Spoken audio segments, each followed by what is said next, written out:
Y entonces, yo lo que te quiero compartir el día de hoy es que si viniste con la expectativa de que aquí iba a haber un milagro o que iba a ocurrir un milagro, pues yo te quiero decir que el milagro ocurre en mi vida cada día.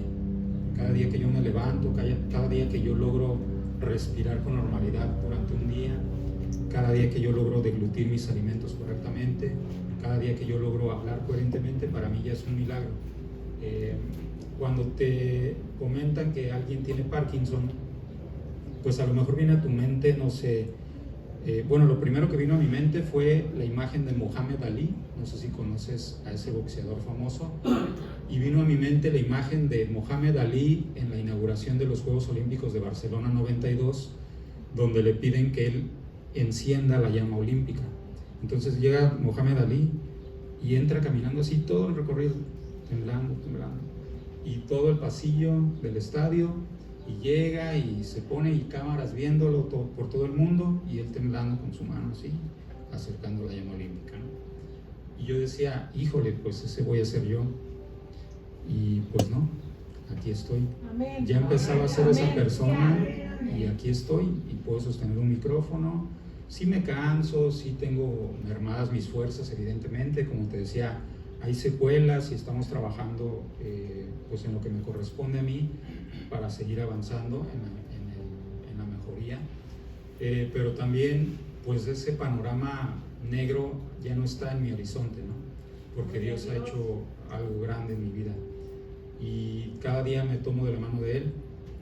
Y te decía, pues parte del padecimiento es eso, ¿no? Los temblores, pero hay otra serie de fallas a nivel interno. El Parkinson básicamente tiene que ver con un déficit de la producción de dopamina, y eso evita que tus músculos trabajen de manera adecuada. Esto coincide con que las señales musculares y neurológicas no están sincronizadas. Entonces, si yo a ti te aviento, a lo mejor tu reacción va a ser colocar el cuerpo adecuadamente para no caerte, ¿no? En el caso de la gente que tiene Parkinson, lo empujas y la señal llega retardada. Entonces eso provoca que haya temblores porque de repente quieres hacer algo y el cuerpo lo hace a otra velocidad. Pero también se manifiesta con rigidez y se manifiesta con lentitud y con fallas a nivel psicológico. Entonces, en ese sentido, pues a mí lo que más me estaba pasando era el tema de la rigidez y la lentitud, el no poder hilar los conceptos, el no poder hablar con la velocidad a la que mi cerebro iba, a una velocidad diferente a la que iba mi boca, ¿no? Y entonces, en ese panorama, pues es en que yo me empecé a desenvolver en el tema de la enfermedad. Pasamos a la siguiente diapositiva, por favor. Y entonces queríamos empezar por ahí con el testimonio, pues evidentemente para que tú vieras lo que Dios ha hecho y lo que Dios puede hacer, pero también durante este proceso pues yo he ido aprendiendo una serie de lecciones clave que han sido importantes para mí en el manejo de la enfermedad. Lo primero que te quería mencionar era eso precisamente, que la enfermedad puede ser una bendición si tú lo permites.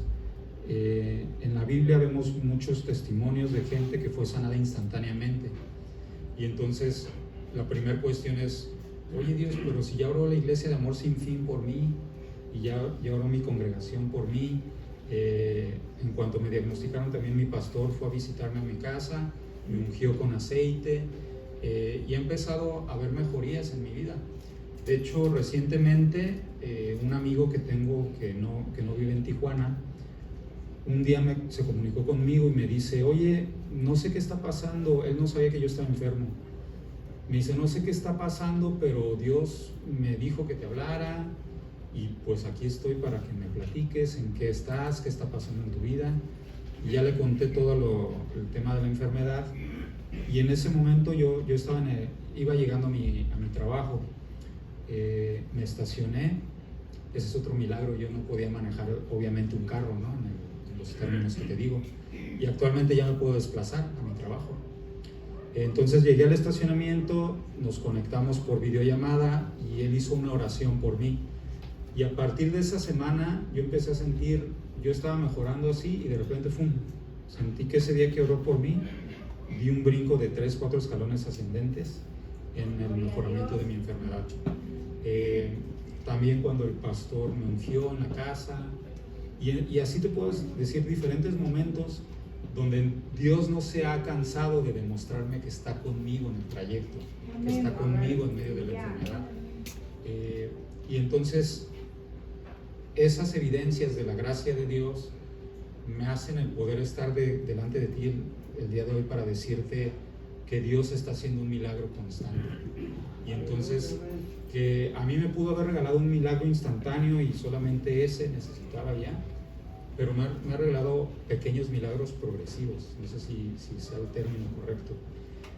Y yo lo primero que aprendí fue que cuando estás en un momento de prueba, lo más humano es que oremos por encontrar la salida de ese problema. Y entonces empezamos a pensar que Dios está en la puerta de ese problema, o en esa meta que yo me estoy planteando en mi oración. Dios, libérame. Y cuando me libere, ahí está Dios. Dios, sáname. Y entonces cuando ya me sana, ahí está Dios. Esa es nuestra perspectiva humana. Pero Dios a mí me ha enseñado que Dios está en el camino contigo, está en el trayecto. Y entonces empecé a entender que no necesito estar persiguiendo la sanidad definitiva cuando estoy disfrutando de una sanidad progresiva con Dios. Amén. Y entonces en el camino estoy encontrando que cada día Dios está conmigo. Y entonces por eso le agradezco a Dios este padecimiento, porque si fuera una gripa que se me quita de un día para otro, pues a lo mejor yo no valoraría y no tendría todo el aprendizaje que he tenido a través de este proceso. Y entonces los procesos difíciles a veces Dios los permite. Estoy hablando de un problema legal, un problema con la familia, un problema laboral, un problema de salud, evidentemente. Si se prolongan, tú te mantienes aferrado de Dios, de esa mano durante todo el tiempo, y estás caminando con Él. Y muchas personas necesitamos precisamente que nuestros procesos se extiendan, porque durante todo ese trayecto Dios nos va a enseñar cosas que no aprenderíamos si la sanidad fuera instantánea, si la solución fuera instantánea. Amén. Y entonces, pues, cosas como esas, pues las he venido aprendiendo a lo largo de estos meses, de estos años ya. Decíamos, ya tenemos 2 años con el diagnóstico confirmado, 2 años y medio, un poquito más tal vez, pero tengo más años con los padecimientos, ¿no? Y en medio de todo este caos, por llamarle de alguna manera, una lección que Dios me dio hace algunos meses está en Hebreos 4, del 1 al 16. Entonces te voy a pedir que ya vamos a entrar de lleno con la predicación. Vamos a durar nada más 2 horas, me dijiste, ¿va? Con la predicación. Entonces, bueno, en 2 horas terminamos. No te creas, vamos a ser breves porque ya consideramos el tiempo del testimonio. Te voy a pedir que me acompañes en tu Biblia a Hebreos 4. Probablemente tú traes la versión Reina Valera o alguna revisión actual. Yo voy a leer la versión Dios habla hoy, por términos de practicidad, pero igual pues normalmente preparamos los estudios considerando la versión antigua, y en este caso en particular no hay ningún término o concepto que necesitemos aclarar en términos de traducción. Entonces voy a dar lectura a todo el pasaje y después voy a abordar algunos puntos ya concretos que quiero repasar contigo. Ok, entonces dice, yo voy a hacer la lectura y vela siguiendo conmigo. Dice: por eso, mientras todavía contamos con la promesa de entrar en ese reposo de Dios, debemos tener cuidado, no sea que alguno de ustedes no lo logre. Porque nosotros recibimos el anuncio de la buena noticia, lo mismo que ellos. Pero a ellos no les sirvió de nada oírlo, porque no se unieron por la fe con los que habían obedecido el mensaje. Pero nosotros que hemos creído, entraremos en ese reposo del cual Dios ha dicho: por eso juré en mi furor que no entrarían en el lugar del reposo. Sin embargo, Dios había terminado su trabajo desde que creó el mundo, pues en alguna parte de las Escrituras se dice del séptimo día: Dios reposó de todo su trabajo el séptimo día. Y otra vez se dice en las Escrituras: no entrarán en mi reposo. Pero todavía falta que algunos entren en ese lugar de reposo, ya que por haber desobedecido, no entraron los que primero recibieron el anuncio. Por eso Dios ha vuelto a señalar un día, un nuevo hoy, y lo ha hecho hablándonos por medio de lo que mucho tiempo después David dijo en la escritura ya mencionada. Si hoy escuchan ustedes lo que Dios dice, no endurezcan su corazón. Porque si Josué les hubiera dado reposo a los israelitas, Dios no habría hablado de otro día. De manera que todavía queda un reposo sagrado para el pueblo de Dios. Porque el que entra en ese reposo de Dios reposa de su trabajo, así como Dios reposó del suyo. Debemos pues esforzarnos por entrar en ese reposo para que nadie siga el ejemplo de aquellos que no creyeron. Porque la palabra de Dios tiene vida y poder.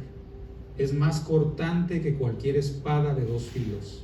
Amén. Y penetra hasta lo más profundo del alma y del espíritu, hasta lo más íntimo de las personas, y somete a juicio los pensamientos y las intenciones del corazón. Nada de lo que Dios ha creado puede esconderse de Él. Todo está claramente expuesto ante aquel a quien tenemos que rendir cuentas. Jesús, el Hijo de Dios, es nuestro gran sumo sacerdote que ha entrado en el cielo. Por eso debemos seguir firmes en la fe que profesamos, pues nuestro sumo sacerdote puede compadecerse de nuestra debilidad, porque Él también estuvo sometido a las mismas pruebas que nosotros, solo que Él jamás pecó. Acerquémonos pues con confianza al trono de nuestro Dios amoroso, para que Él tenga misericordia de nosotros y en su bondad nos ayude en la hora de la necesidad. Amén, amén.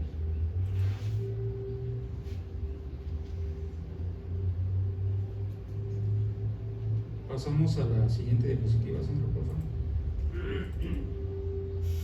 Y entonces vamos a aterrizar lo que acabamos de leer, ¿no? No sé si alcances a leer ahí los textos, algunos están muy pequeñitos, no lo consideré. Pero lo que quiero que te quedes en esta imagen es que vivimos en una época de agotamiento crónico. Todo es muy cansado, no sé si les ha tocado experimentar eso, ¿no? Que ya de repente llegas a la casa del trabajo y estás agotado.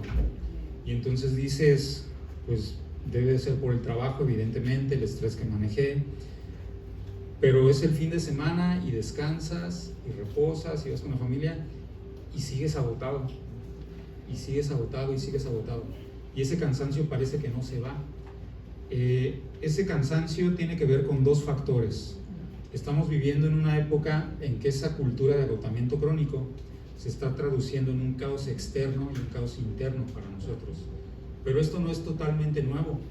De hecho, el apóstol, iba a decir el pastor, el apóstol Pablo decía en algún momento que él experimentaba, no sé si recuerdas, por fuera experimentaba cuestiones y por dentro experimentaba temores. Entonces, si Pablo ya hablaba en la antigüedad de que hay un caos alrededor de nosotros, pues tenemos que tomar en cuenta esta perspectiva.